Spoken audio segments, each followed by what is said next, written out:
គោយន្តអង្រុនចិត្តខ្ញុំនាំមិត្តនឹងមុំកាត់ដងព្រឹកព្រៃពុះទៅកាន់ក្នុង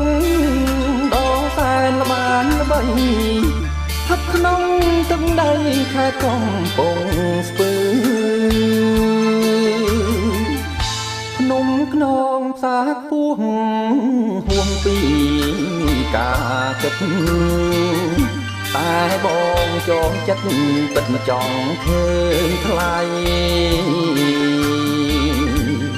ទោះបីនំបាំង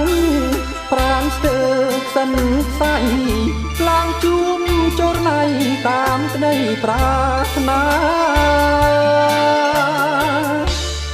សូមរស់ក្នុងផ្សារពិតមិនធម្មតាតែងទួកាយា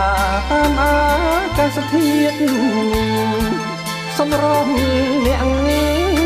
ថ្ងៃនេះខុសពីថ្ងៃស្អែកពិតជាចម្លែកចែកពី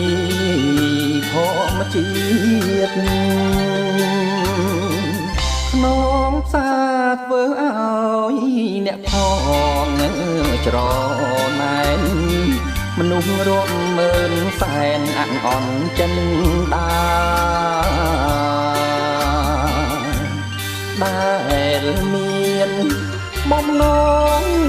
ចិត្តបងស្នេហាតែគ្មានវាសនាជួបក្នុងផ្សារ